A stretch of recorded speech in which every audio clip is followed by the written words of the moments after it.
The girl I sponsored is pregnant with my husband's child.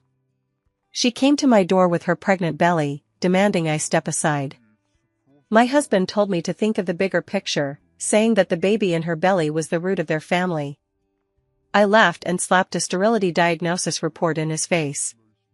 Olivia stood in my entryway, one hand resting on her pregnant belly, the other holding the latest Hermes bag. The scent of her perfume was identical to the one my husband Philip brought home last night. "Mabel, didn't Philip tell you? I'm moving in to live with you all." Her voice was sweet and soft, but her eyes were laced with poison, piercing straight into me. Before I could even speak, Philip emerged from behind her, familiarly placing his arm around her waist. He didn't even dare to look me in the eye. "Mabel, Olivia is pregnant, it's not safe for her to be out alone. What she's carrying is the heir to our family." I watched them as if I were watching the best absurd play of the year. 10 years of marriage. To outsiders, Philip and I were the model couple, the epitome of a power couple. It turns out, it was just my one-man show all along. Olivia, the girl I had sponsored through college, whom I considered my own sister, slapped me hard in the most cruel way imaginable. "So?" I asked softly, my voice terrifyingly calm. Philip frowned, his tone tinged with impatience and condescension. "Just endure it for now.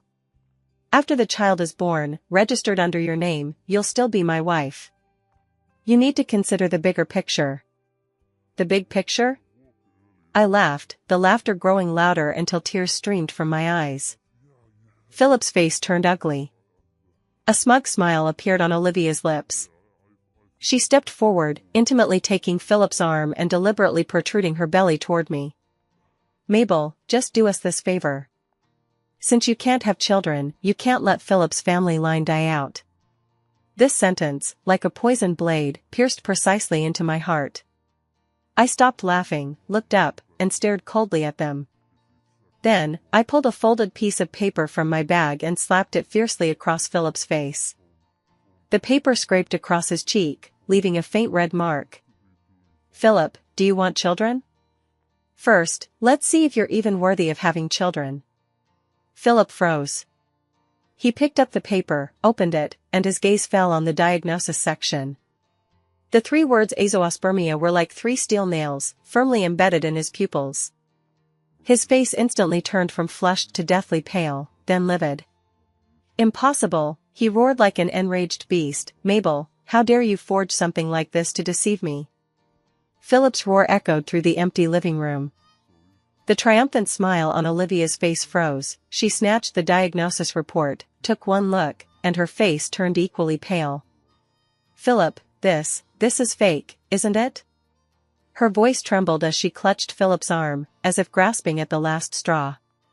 Philip pushed her away, glaring at me with bloodshot eyes. "Mabel, you'll stop at nothing to hold on to your position." I watched him coldly, not even bothering to explain a single word. This diagnosis was the secret he himself locked in the safe a year ago. Now, he's turning around and biting me instead. How ridiculous. Outside the door, mother-in-law rushed over at the sound, and as soon as she entered, she saw pregnant Olivia, her face immediately beaming with joy. "Oh my dear grandchild." She completely ignored the tension between me and Philip, rushing straight to Olivia and carefully helping her up. "Olivia, you're finally here. Come in and sit down, don't tire out my precious grandson." Olivia seemed to have found someone to rely on and immediately started crying grievously. "Auntie, Mabel, she won't let us in," and she even used a fake diagnosis to curse Philip. My mother-in-law's face immediately darkened. She turned her head and snapped at me harshly. "Mabel, you useless hen, what are you plotting? Our family finally has an heir, are you trying to ruin it? Let me tell you, Olivia must move in today. If you know what's good for you, you'll take good care of her until my grandson is born. If you don't know your place, then get out of the Pay family immediately." Looking at this ugly family of 3, I felt my stomach churning. Without a word, I turned and went upstairs. Behind her, came her mother-in-law's triumphant voice. "She knows her place. Olivia, come, let me show you the room I've prepared for you." It's even bigger than her master bedroom. I returned to my room, locked the door, shutting out the false laughter and cheerful voices from downstairs. I took out my phone and dialed a number. Hello, Lawyer Zhang? Help me draft a divorce agreement. Property division? Simple, let him leave with nothing. I stayed upstairs for 3 days. During those 3 days, Olivia had become the mistress of this house. She wore my bathrobe, used my exclusive tableware, and even brazenly sat in my study. Philip and her mother-in-law treated her like a rare treasure, sending bird's nest and abalone to her room in a steady stream. And I became the invisible person in this house. On the 4th day was the Pei family gathering. In previous years, I had always handled all the arrangements. This year, my mother-in-law bypassed me completely and had Olivia organize it instead. In the living room, all of Philip's aunts and distant relatives had arrived. Olivia, wearing a loose maternity dress, was flanked by her mother-in-law and Philip on either side, receiving everyone's blessings and praise. Oh, Philip, you're truly fortunate. Just by looking at Olivia's belly, you can tell it's a boy. Yes, now the old lady can rest assured. The mother-in-law beamed with joy, holding Olivia's hand, and announced loudly, once the baby is born, we'll hold a grand recognition banquet to let Olivia enter our family with great honor. Olivia shyly lowered her head, but the corner of her eye provocatively glanced at me standing in the corner. I remained expressionless, like an outsider. Just then, Olivia suddenly cried ouch and clutched her stomach. What's wrong, Olivia? Are you feeling unwell? Philip and her mother-in-law nervously gathered around her. Olivia shook her head, looking at me with tear-filled eyes. It's not my fault, I accidentally saw the jade Buddha on Mabel's desk. Everyone followed her gaze. It was the wedding gift my mother had given me, a Hatian jade carving of the child-giving guanine, worth a fortune. Olivia was on the verge of tears. I just wanted to touch it, hoping for some good fortune. I never expected it to fall over on its own. I walked over and saw a clear crack had appeared on the base of the jade Buddha. Her mother-in-law took one look and immediately flew into a rage. Mabel! What's wrong with you? Knowing full well that Olivia is pregnant, you still left something so valuable lying around. If anything happens to my precious grandchild, can you take responsibility for that? A distant relative who was barely related chimed in, that's right, nothing is more important than children. Sister-in-law, you're being so unreasonable. Philip's face was so gloomy it could drip water. He walked up to me, lowered his voice and warned, Mabel, stop making a scene. Don't you know what day it is today? Hurry up and apologize to Olivia, and we'll let this matter pass. An apology?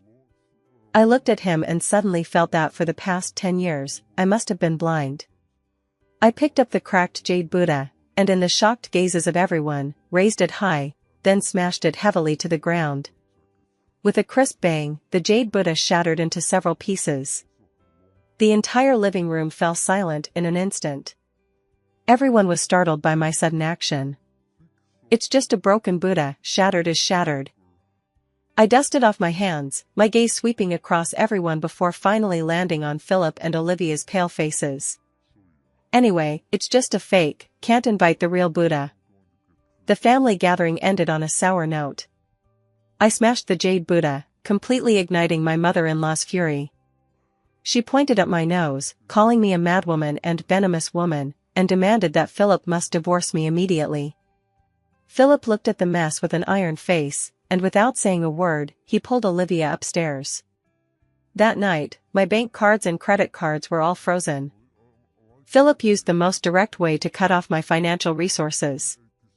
He thought that without him, I would have nothing and could only be at his mercy. The next day, he had his assistant deliver the divorce papers. It clearly states above that I voluntarily give up all marital community property and leave with nothing. The reason is that I was mentally unstable during the marriage. I looked at the agreement and smiled. I signed it. In the astonished eyes of Philip's assistant, I signed without hesitation. I dragged my suitcase and left the home I had lived in for 10 years. Without the slightest regret. After I left, Philip immediately threw a lavish party for Olivia to celebrate.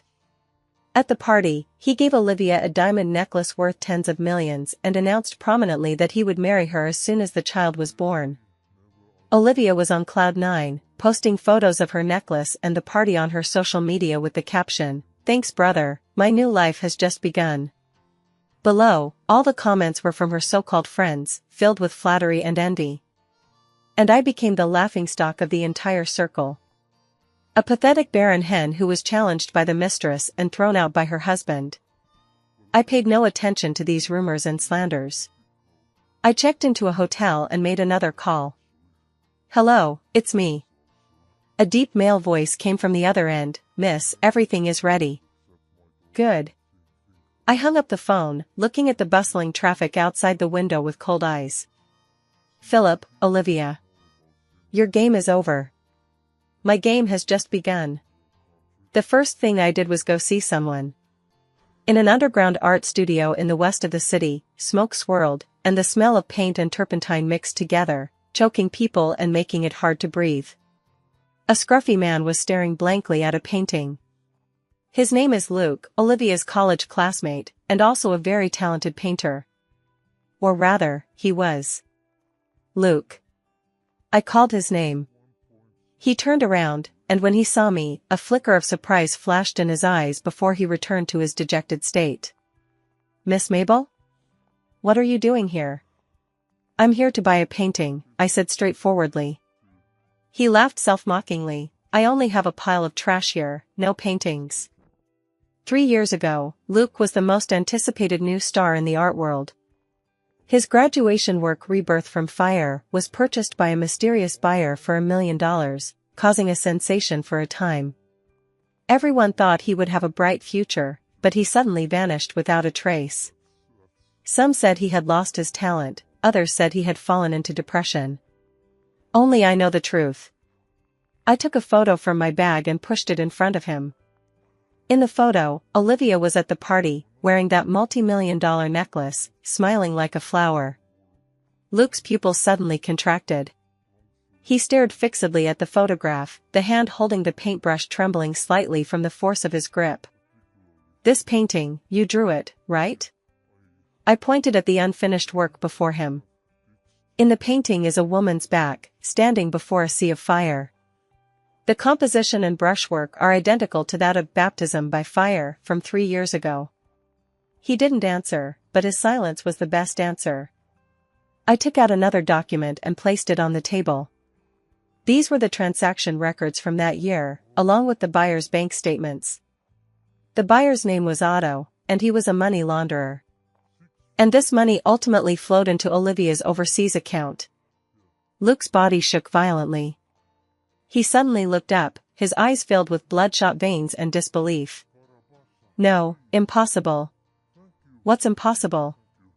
I said lightly. "Back then, Olivia told you that your paintings had caught the eye of a collector who appreciated your work, and she helped make the connection. You were endlessly grateful to her. You thought you had found a mentor in love, but little did you know, you were merely her tool for making money. She used your paintings to connect with Otto, earning you a mere $100,000, while she kept the remaining $900,000 for herself. She told you that the buyer demanded your confidentiality, that you couldn't make it public. So you gave up all the credit and hid in this sunless basement, thinking you were protecting your love. Luke, what you're protecting is just a lie." Every word I spoke was like a heavy hammer, striking ruthlessly at Luke's heart. His face turned from pale to deathly gray. "Why would she do this to me?" he muttered, his voice filled with pain and despair. "Because from the very beginning, you were never her target." I put away the documents and stood up. "Philip likes to collect paintings, especially works by talented but unknown emerging artists. She needs a stepping stone, and you're the most useful one. She used your talent to pave her own way and got together with Philip. Now, she's successful." I walked to the door and stopped. "Your painting, I'll take it. Name your price." "I have only one request, let this new work of yours, Nirvana, truly experience Nirvana once." A week later, the largest art gallery in the city held an exhibition titled Rebirth. What was on display was the latest masterpiece by young painter Luke, Nirvana. The gallery owner is an old friend of my father, and under his management, this art exhibition attracted all the celebrities and media in the city. Philip and Olivia, of course, were also on the invitation list. They made a high-profile appearance as art patrons and emerging artists. Olivia, wearing a custom-made gown, held Philip's arm with undisguised pride on her face. She thought this stage was built for her. The finale of the art exhibition was the unveiling ceremony of Nirvana. The moment the red cloth was removed, the entire hall erupted in gasps of amazement. The impact of the painting was even more powerful than the one from 3 years ago. A sea of fire, ruins, and a silhouette struggling in the fierce flames yet radiating infinite vitality. The host excitedly introduced the creative background of this painting, portraying Luke as a genius reborn from the ashes. Olivia's face turned deathly pale the instant she saw that painting. She knew better than anyone what that painting meant. Philip also noticed something was wrong with her and asked her in a low voice what was wrong. Olivia forced a smile and said she was fine, just overwhelmed by the painting. Just then, a reporter suddenly asked in a loud voice, "Mr. Luke, 3 years ago your masterpiece was collected by a mysterious buyer and has never been seen since. Many people say that painting was actually purchased by your beloved, Miss Olivia, who spent everything she had to support your career. May I ask if this is true?" This question, like a thunderclap, exploded through the crowd. All eyes focused on Olivia. Olivia's body began to tremble uncontrollably. Philip was stunned. He turned to look at Olivia, his eyes filled with inquiry. He didn't know what had happened between them before. Luke took the microphone and walked onto the stage. He glanced at Olivia, who was pale-faced in the audience, and then slowly began to speak. "I do indeed want to thank Miss Olivia." A glimmer of hope flashed in Olivia's eyes. "If it weren't for her, I wouldn't have known that my paintings are only worth 100,000 yuan. Nor would I have known that my talent is just a ladder for others to climb up to the rich. And they would never know that the so-called love was just an elaborate scam." Luke's words, one by one, clearly spread through the entire hall via the microphone. The entire room was in an uproar. The reporter's camera flashes went wild, aimed relentlessly at Olivia and Philip. All color drained from Olivia's face. You're lying," she screamed. Luke sneered. On the big screen, the transaction record of the first artwork suddenly appeared, along with a clear statement showing that money flowing to Olivia's overseas account. The evidence was irrefutable. "Miss Olivia, are you enjoying spending this 900,000? How does it feel to use my life's work for you to climb the social ladder and cozy up to the wealthy?" Olivia completely broke down. She wanted to rush onto the stage and tear into them, but was surrounded by swarming reporters. "Miss Olivia, may I ask if what Mr. Luke said is true? Did you really steal his payment for the painting? Are you getting close to Mr. Philip, part of some premeditated plan as well?" Philip's face was so dark it could drip ink. He watched Olivia, besieged by reporters and in a sorry state, then looked at the glaring evidence on the big screen, feeling as if his face was being rubbed repeatedly against the ground. His proud, discerning eye, his cherished artistic sprite, turned out to be nothing but a despicable fraud who stepped over others' bodies to climb to the top. He shook off Olivia's hand and, escorted by bodyguards, pushed through the crowd without looking back. Behind him was Olivia's desperate cry. "Philip! Philip, listen to me. It's not what you think." I stood in the VIP room on the second floor, holding a glass of champagne, coldly watching the drama unfold downstairs. "Olivia, this is just the appetizer.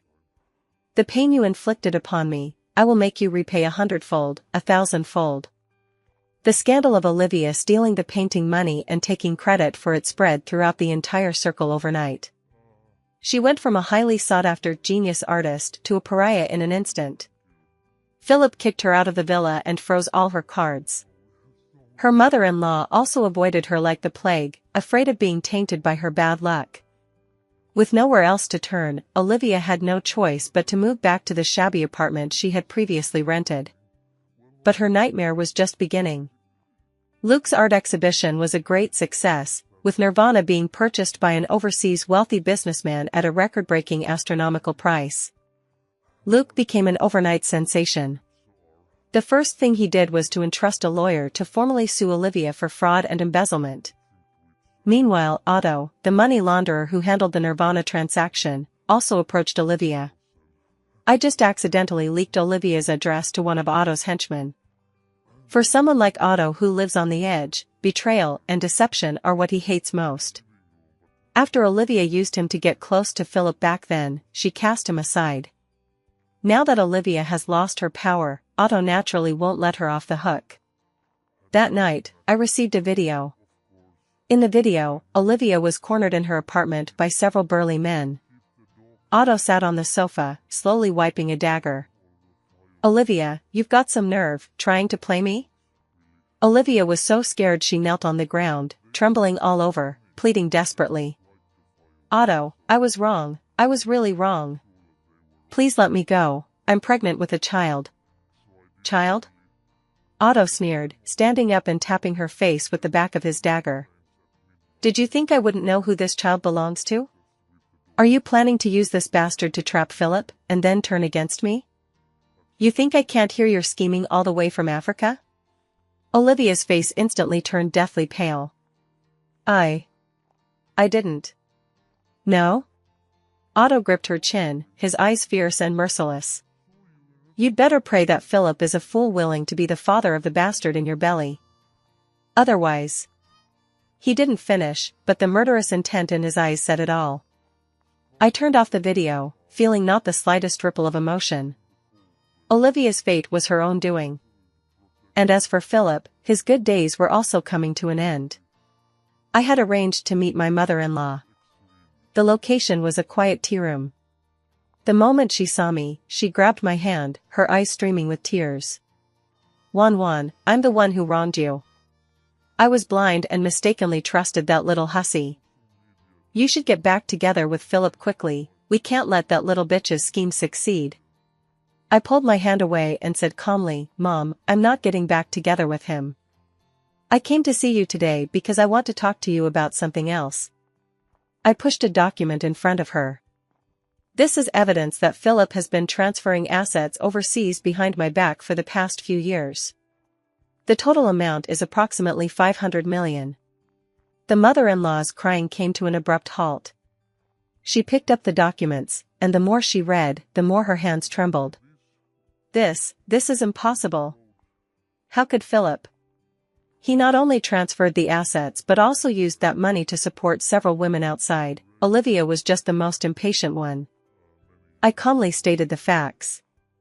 He had wanted to divorce me for a long time, just waiting for an opportunity, one that would allow him to rightfully kick me out and take all the property for himself. Olivia's pregnancy was his perfect excuse. He took advantage of your eagerness for a grandchild and my trust in him to put on quite a show. Mom, you thought you were the final winner, but in reality, just like me, you were merely his pawn." The mother-in-law slumped in her chair, her face ashen. She had lived her entire life obsessed with pride in her son and the continuation of the family line. Now, the son she was most proud of was not only a fraud but also a prodigal who could ruin her at any moment. Everything she believed in had collapsed. What should I do?" she murmured. I picked up the teacup and blew gently. "It's simple. Give this evidence to your youngest son, Kai. Kai is Philip's half-brother. He has been constantly suppressed by Philip at the company, unable to fulfill his potential. He is ambitious and capable, lacking only an opportunity. And I have now delivered that opportunity right into his hands." As expected, my mother-in-law did as I said.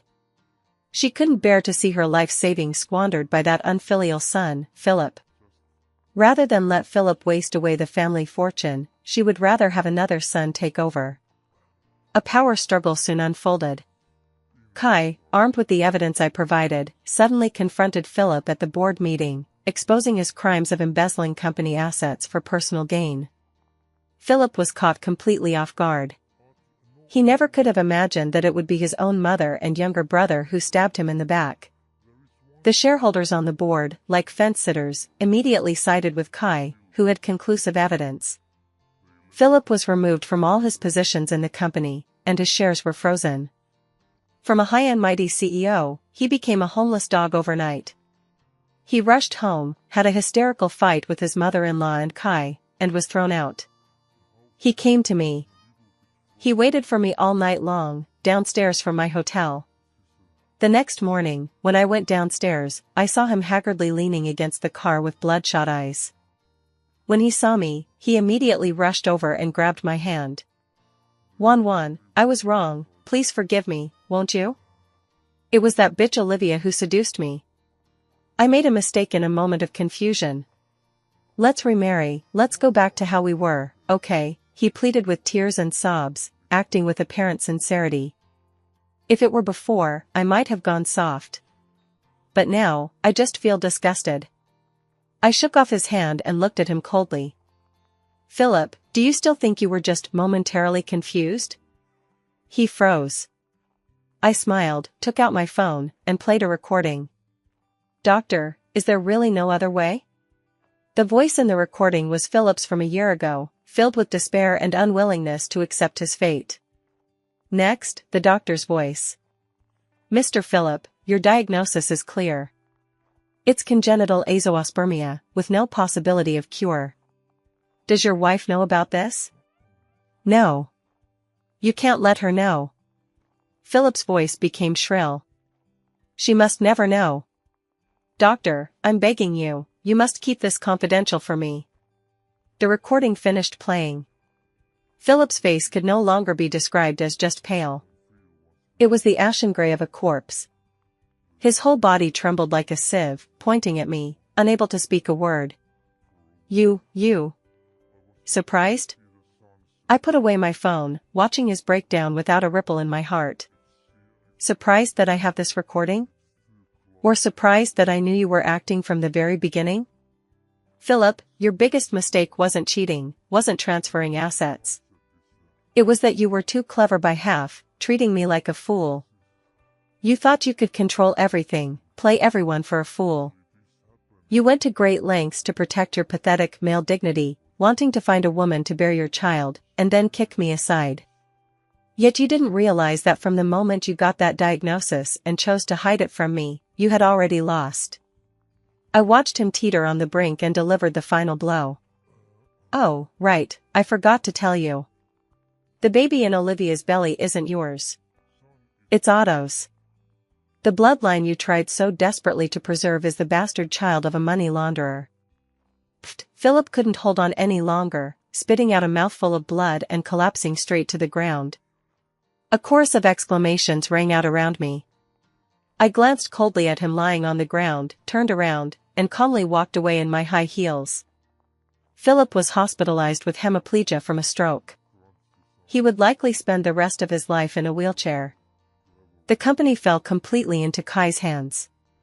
My mother-in-law came to see me several times, crying and begging me to let Philip go, asking me to go to the hospital to see him for the sake of our 10 years as husband and wife. I didn't go once. For the sake of our relationship?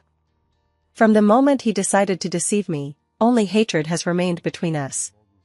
As for Olivia, her fate was even worse. Otto was arrested for multiple economic crimes. As his lover and accomplice, Olivia was also taken in for investigation. She gave premature birth to a boy in prison. But she didn't get to see him for even a single day. The child, weak from being premature, was placed in an incubator immediately after birth and passed away just a few days later. Olivia suffered a tremendous blow, lost her sanity, and was eventually identified as a person with limited capacity, sent to a mental hospital. A meticulously planned conspiracy finally came to an end with everyone being unrecognizable. All the dust has settled. With the money I got back from Philip, I started my own investment company. I no longer believe in love and marriage, only in the power I hold in my own hands. 6 months later, I saw Luke again at a charity dinner. He was no longer that dejected underground artist, but a renowned artist wearing a well-tailored suit, with confidence and radiance between his brows. He walked up to me with a wine glass. Miss Mabel, long time no see. Just call me Mabel. I smiled at him. Mabel. He obliged, thank you. Don't thank me, it was your own talent that saved you. We looked at each other and smiled, taking a sip from our glasses. Outside the window, the city's thousands of lights are dazzling and brilliant. Looking at those lights, I suddenly feel that all the past darkness and unbearable memories have drifted away from me. Those betrayals and hurts did not destroy me. They were merely whetstones that honed me to be sharper and more indestructible. A new life has just begun. This time I live for myself.